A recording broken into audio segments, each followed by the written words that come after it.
Juan DeAngulo, welcome to Paper Napkin Wisdom. I'm excited to have you here with me today. Thank you, Govindh. It's great to be here. Thank you for having me on. I'm thrilled to have you on.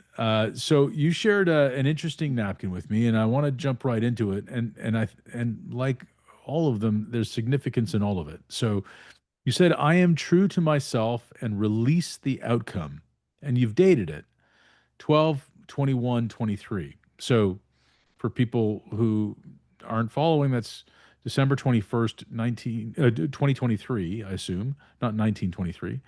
Um, I don't think you coined it then. Yeah, I mean, you look great for your age if that's the case. So so Juan, why did you share that with me? Well, first of all, I think it's such a cool concept behind your podcast. Having been on a few of these, I really found it very thought-provoking to have to conceptualize everything to something you can write in a napkin. And this was really a culmination of a lot of inner work that I went through starting in 2019. It doesn't really end, but this was a real pivotal point in my life where I came to this understanding that I needed to just be true to myself and not worry so much about the outcomes. And I think for all of us type A, highly driven people, that can be a challenging reality. Yeah, so let me ask you, what happened in 2019 that turned the lights on in the room? Yeah. So I was, what was I? 2019, 6 years ago, I was about 45 years old, in the throes of high growth in the my prior business. Just driving like I had been my whole life. And night before a big real estate conference in Minneapolis, where I was the keynote speaker, I woke up at 3 o'clock in the morning with what I now know was an all-out panic attack. And very foreign to me. I had never, even had anything close to that. No real reason why it came at that moment, other than in retrospect, I understand that I had just brought myself to the end of myself, and it really started an amazing journey of discovery, mostly self discovery. That's amazing. So describe that feeling for people who don't understand what a panic attack feels like. What woke you up about it? Well, how did you wake up? What were you feeling? I called my wife and I told her, I said, if you don't help me calm down, I need to call 911 because I couldn't sit still. I had to walk around the hotel room, and it just felt like I was on guard. Like everything felt like a threat. Everything felt, just a very high degree of anxiety. I had a lot of pounding in my chest. It didn't. For one second, I thought, am I having a heart attack? But nothing hurt. And it was just really over time, I became a lot more aware of it because they didn't go away for 7 months. It was a lot of work, and we can get into that some more. But it almost felt like a cold energy. I mostly felt it like behind my arms, behind my neck, which has to do with our limbic system and our fight or flight. But that's what it felt like. It just felt like everything felt like a threat. I couldn't think of anything without seeing a catastrophic outcome. Yeah, and that's one of the things. It's not just being afraid of the outcome. It's the outcome's catastrophic. Yeah. It's end of life, end of world. Everything is collapsing all the time, and all the time, right? It's not. It's about everything. It's about. You said your wife was there. It's about your relationship. It's about her. It's about the kid. It's about everything. Everything's falling apart. Everything. And as I started a journey. My older brother, who's always been there for me, he's kind of a quiet guy, very contrary to me, but every time I've been in pivotal moments, he's been someone that has sort of been a guiding light. And he said to me, "You need to go read." Um, oh my gosh, I can't believe I'm drawing a blank. Joe Dispenza, "Breaking the Habit of Being Yourself," and that's really what started me on a journey of meditation, of some time for myself, and becoming aware of my thoughts. And prior to that, I remember many times telling my wife I would pay to have a switch that turns off my brain, because I was always on, always on. And as I began that process of self-discovery and just being with my thoughts, as simple as when I was in the shower, I realized I was playing out future conversations, and I was playing out all these things that my brain had become so accustomed to doing, that when the fight or flight gets turned on almost permanently, well, what you're playing out is absolute threat, right? And as I started to experience coming back to homeostasis and coming back to a calm state, I learned to not basically pay attention to myself when I was triggered. It's sort of almost a weird thing to say, but I learned that when I was feeling triggered, whatever, I wouldn't make any decision. I wouldn't trust myself basically in terms of what I was playing out, because I knew that that catastrophic outcome that I was playing out was not my own wisdom. It was just the fight or flight playing itself out and messing with my brain. So let's back up. The business that you're running at the time is a real estate Hmm. investment platform, right? That's right. And so tell me about the platform, because here's what's really interesting. You're talking about disaster, your mind going to disaster, but I think people need to understand, why are you playing it out that way? Did you why did you put yourself in a place where you're always thinking about the worst possible outcome? Yeah, that's a phenomenal question. So we started the platform in 2012. 2019, we were at a real inflection point. 7 years in, we were probably managing probably a couple of billion. I mean, I don't remember exactly, but it was a significant amount for us.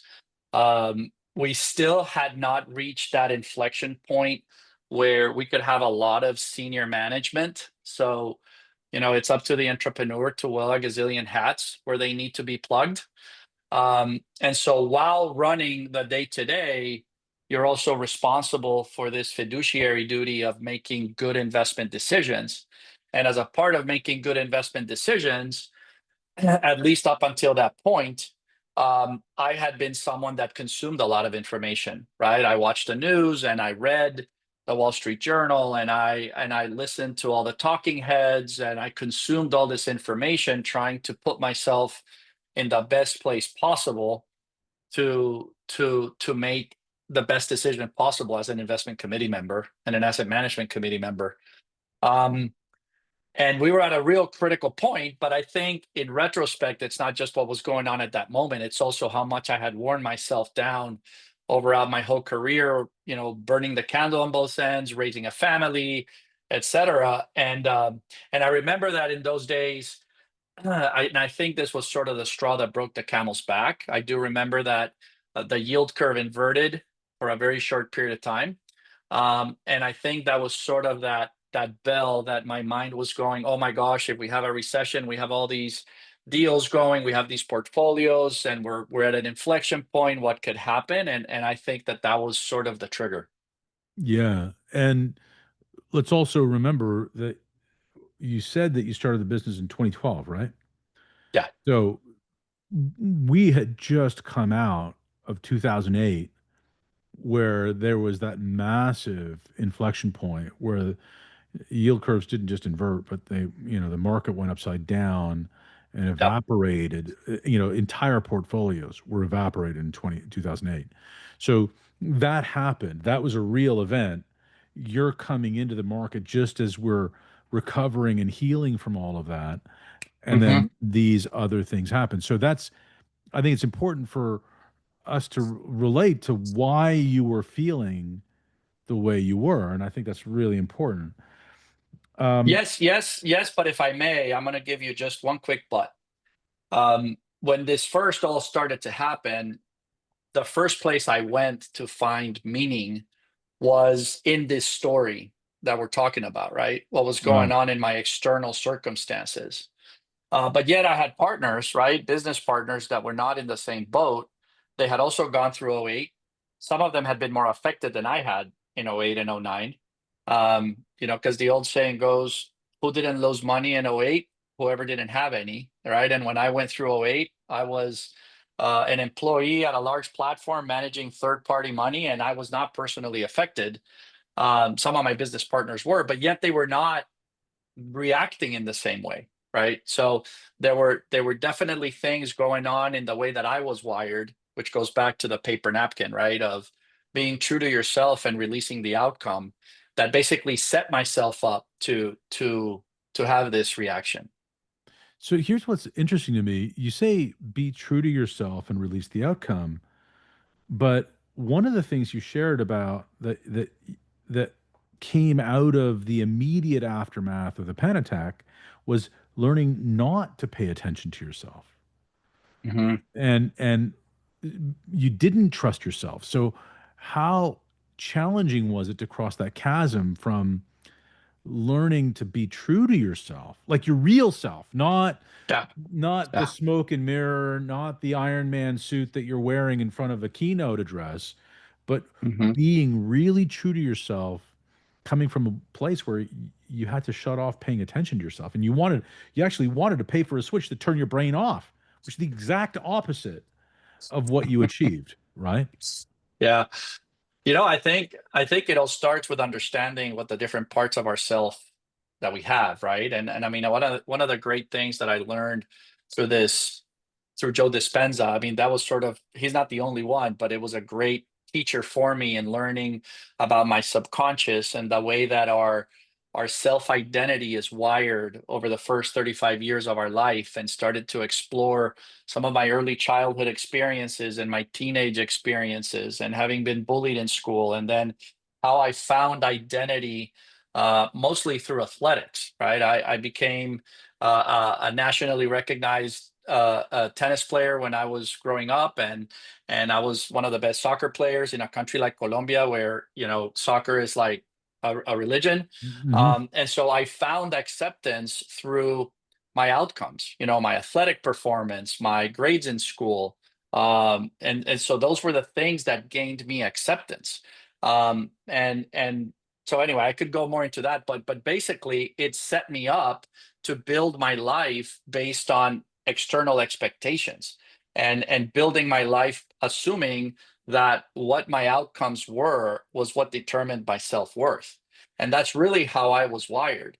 So when I came to this place where my nervous system said no more, and I started this process of self-discovery, I had to start to understand those building blocks of my identity, how they had been built, and start to reconstruct them, and start to have, for example, the concept of having compassion with myself, the concept of having empathy with what I was going through, and then giving myself space to ask myself, what do I really want? And I remember at one point it was very uncomfortable, because when you literally start to rebuild core portions of your psyche, it's extremely uncomfortable. And I'm an avid golfer now. I compete as an amateur, and there were moments where I asked myself, why do I even play golf? Do I really like golf, or am I doing it because I'm fulfilling some sort of pre-wired need to compete? And I remember looking at my wife one day and saying, I hope you like me on the other side, because I don't even know who I'm going to be on the other side. So it was a very uncomfortable process, but in the end, to answer your question, sorry for being long-winded there. I started to understand the difference between when my thoughts were being guided by this old wiring and when I was being guided by my true self. And that's the ultimate form of self discovery. Like, who really am I? What do I really want? What really fulfills me? And then having the courage to say, I am willing to change my external circumstances so that my life can align with my true self. And yeah, that takes Yeah, so guts. this is such a big idea, and I love the fact that you're going there, because it's really important. I mean, this is something that a lot of people don't understand, and you said it in this way, and I prefer to refer to the unconscious mind as the unconscious mind as opposed to the subconscious mind. It's not a subservient partner to the conscious mind. It's a silent partner. It's a partner that communicates in symbols and is a powerful ally if we let it be. One of the things that I really love about Joe Dispenza's book that you refer to, right, Breaking the Habit of Being Yourself, is the catch line of the sentence is how to lose your mind and create a new one. And he really talks about this idea that your thoughts become your reality. That's what you started with right away, right? That Yeah. every thought that we have, thoughts lead to feelings, feelings lead to actions, actions lead to results, and the results are sort of like you have to let go of them. It's really what we control. And you really started to focus on that. You really started to focus on what you're thinking about, and understanding that you need to change the way you think about the world. When you change the way you look at the world you look at changes, and you change the way you looked at the world by changing the way you thought about it and rewiring it. I think it's really powerful. Did you do this with a guide? Did you do this on your own? Are you a self-taught person, or how did you approach that rewiring? Wow. Yeah. I mean, so Joe Dispenza has been a consistent. I've been to two of his advanced retreats. I went to one December of 19, and I started to do all his meditations.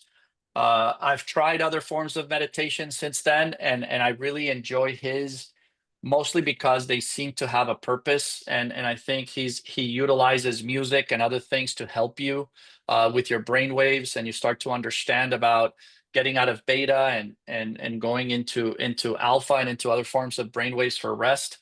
But I've definitely had a lot of professional help. I mean, first and foremost, my wife, right? Like she has been an unbelievable partner for me throughout this process, in giving me space, in supporting me, in listening to me.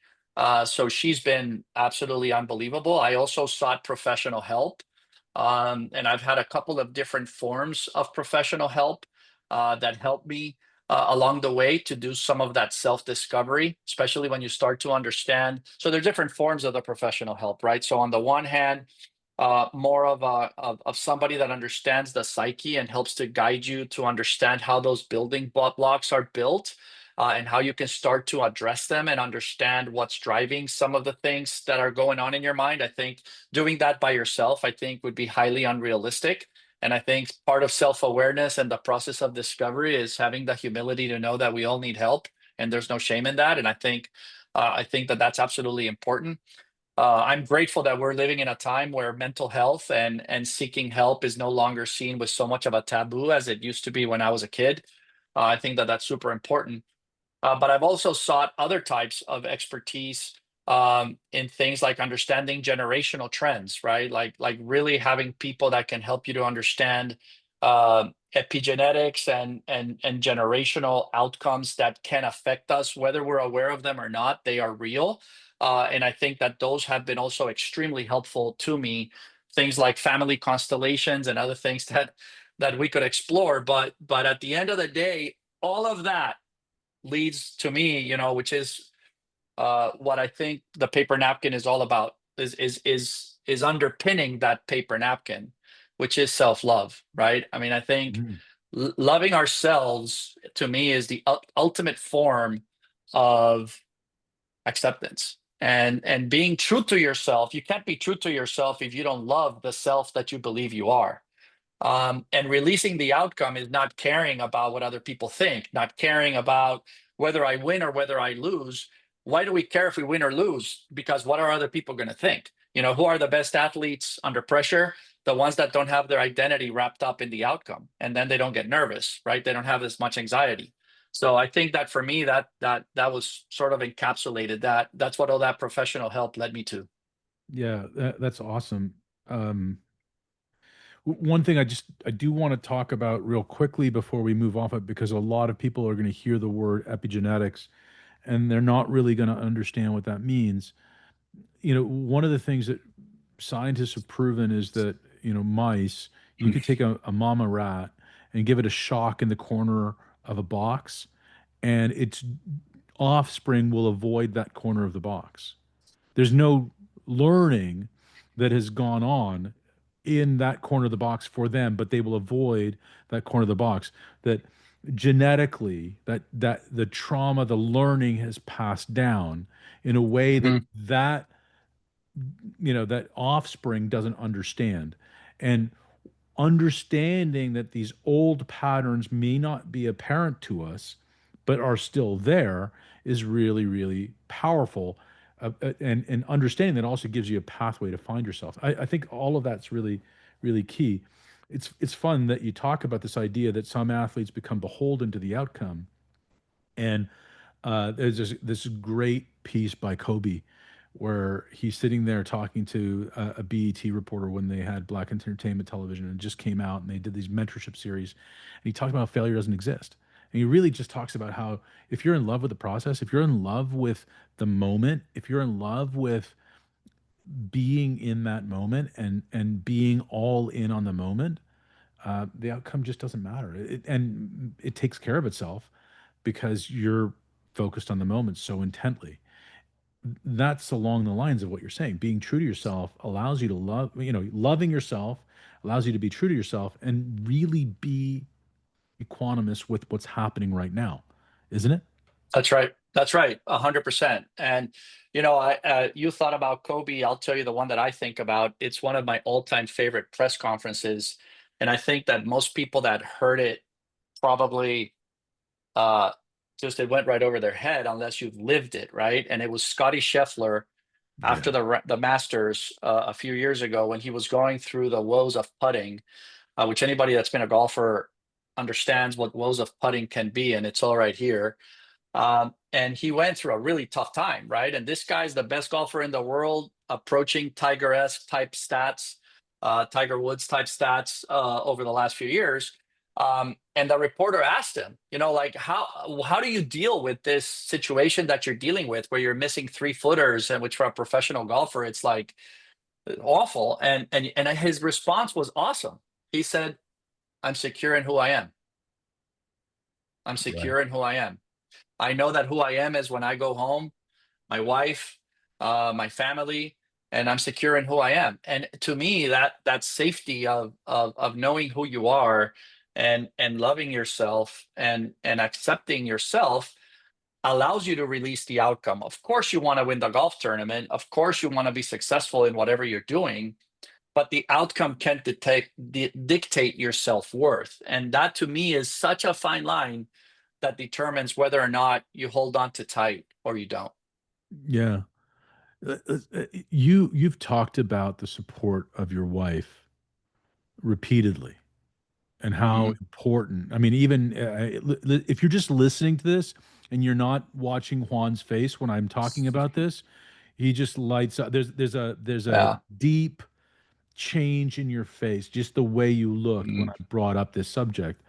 How how vital was it for you that you had that partnership through this transition?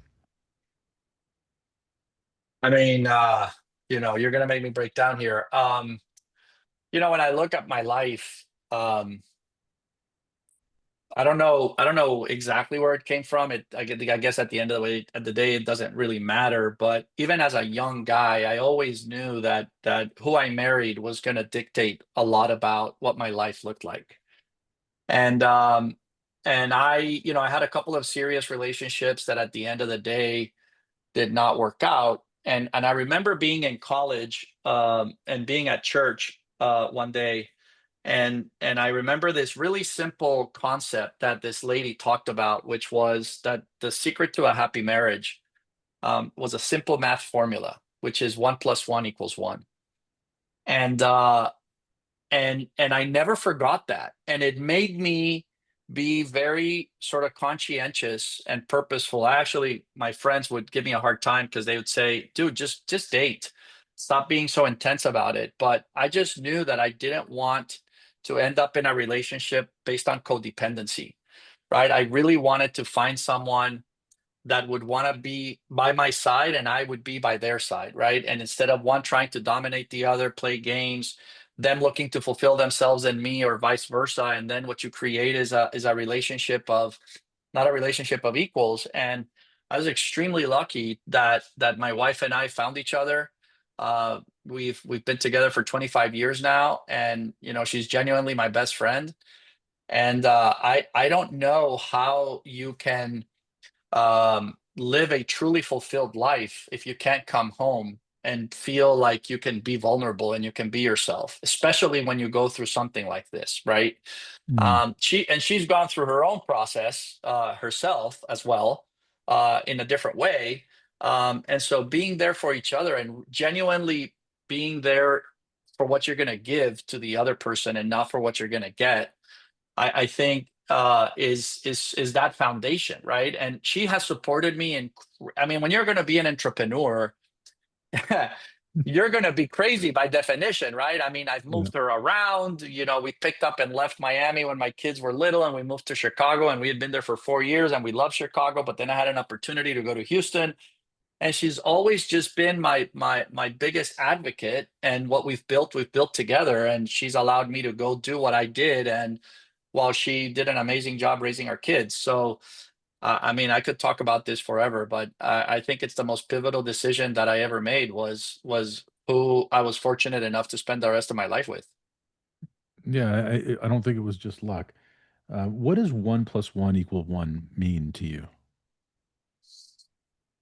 I think about my brother again. I bring up my older brother, who ended up being in not a very happy marriage for 10 years. When he got married before me, and at my wedding, he was the best man, and he gave the toast. And at the time, I was not aware of what he was going through. And his toast was, "Be in it for what you can give, not what you can get." And I think that's another form of saying 1 + 1 = 1, right? I think that when we date, we discover a lot by contrast. So, sort of like in life, right? The best learning experiences are when things don't go well. Because when things don't go well, you don't learn about the pitfalls, right? The most I ever learned about real estate investing was by looking at deals that were broken and understanding what was missed in the underwriting, what risk was not taken into account. Like I always told young analysts, Excel never loses money, right? So you've got to understand what really is what drives success. And so I think when we have relationships that don't work, what we take away is, okay, that is not good for me. Doesn't mean that it's good or bad. It's just not good for me. And then it's sort of the same as getting to know yourself, right? Understanding this is what I'm looking for, right? And I knew it. Like I after my last relationship in college, which I really ended up hurting someone, not purposefully, but by ending up not ending up together. I really didn't want to go through that again. And I said, I am not going to get involved just to not be alone. Right. So I guess that's really the way to say it. I think 1 + 1 = 1. It's two people that are perfectly happy being alone, finding each other and choosing to be together. That Yeah. might be the best way to summarize it. Yeah, I love that. I love that. And one of the philosophies that my wife Stacy and I have is 100% zero. It's not 50-50. It's 100% zero. I'm just here because I want to be here Yeah. and I want to do. Love that.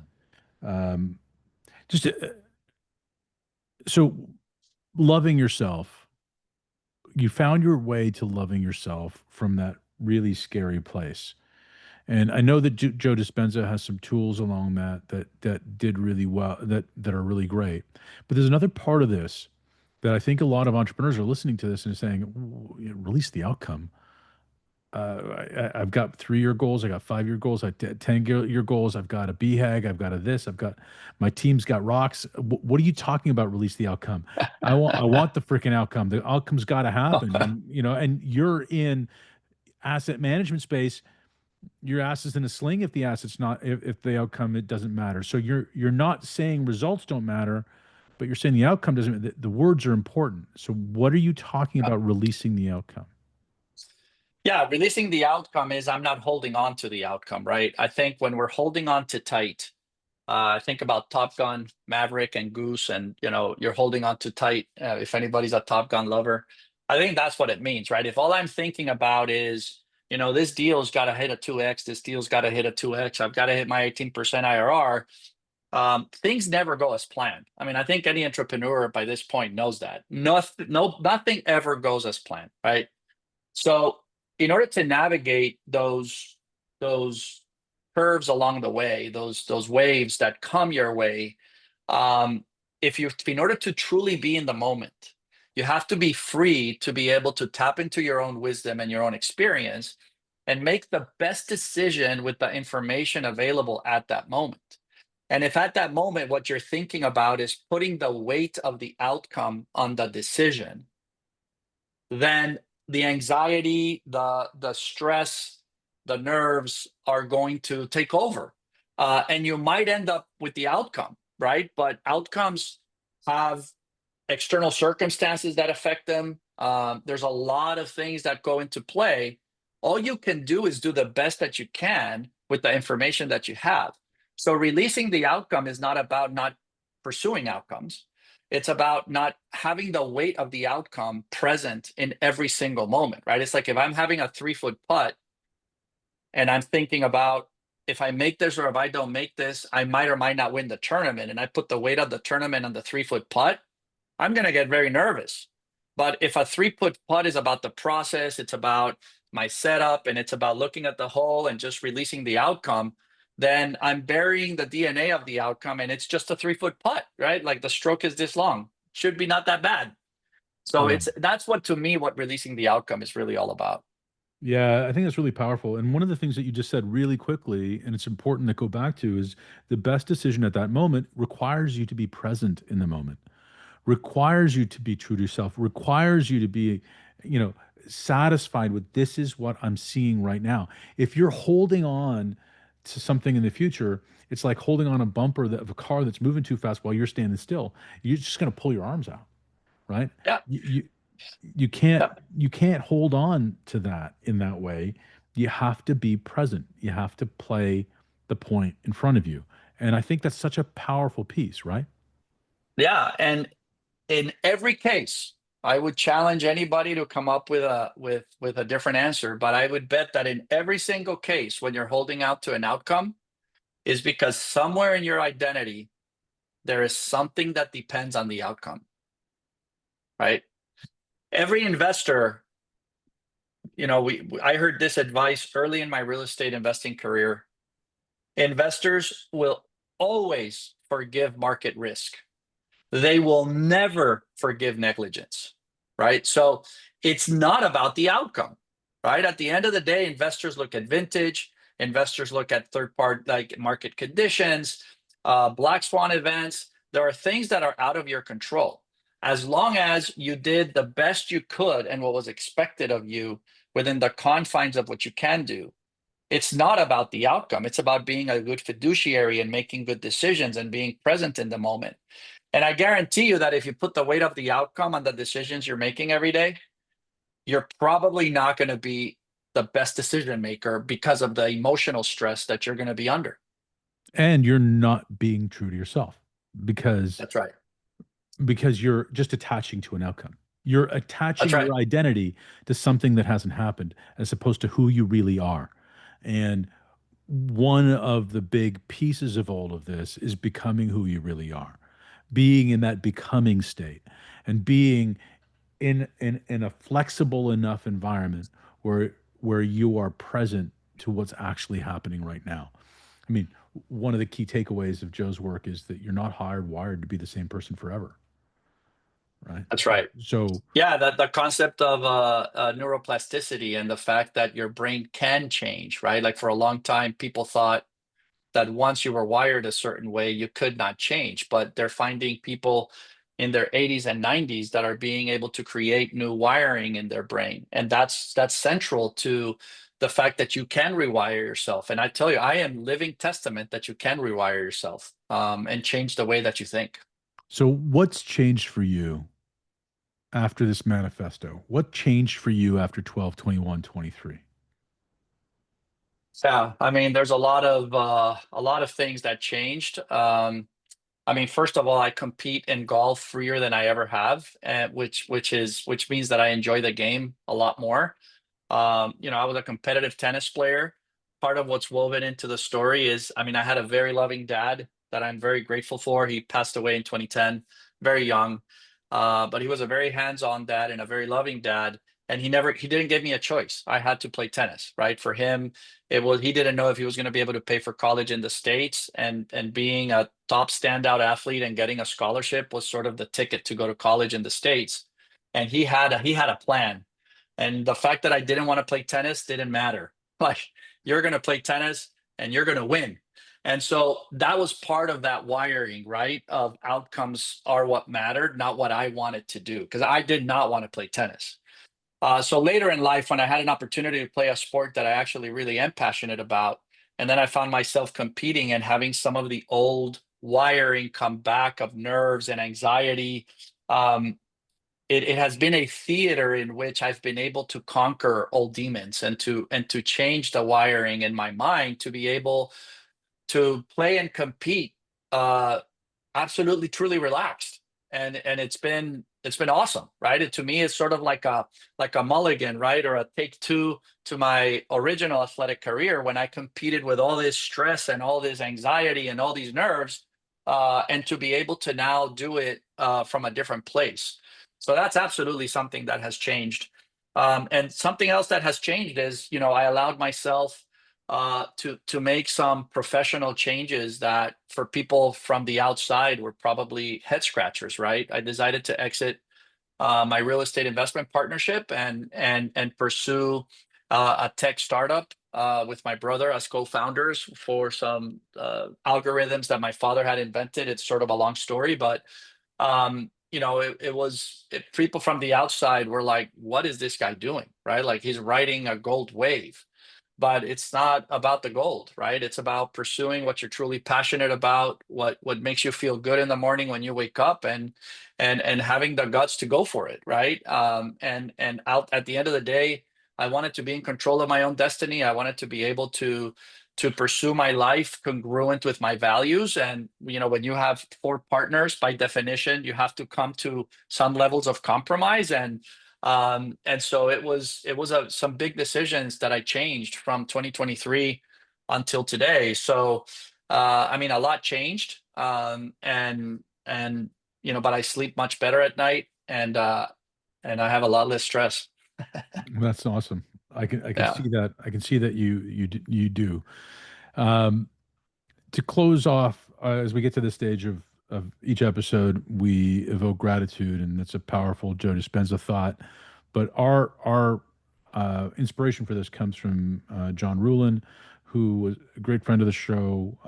11 years ago, shared a napkin with us that says, "What you appreciate appreciates." And Well, I like that. yeah, so he passed suddenly about a year ago, and since that time, we've been shouting out John and the legacy that he's created with his book Giftology and the work that he's done in the world, to ask each of our guests to lay some appreciation on someone or some people that are important to you. Who would you like to appreciate today? I mean, I guess because of the natural way that I was able to already express a tremendous amount of appreciation for my wife. I mean, she's definitely number one.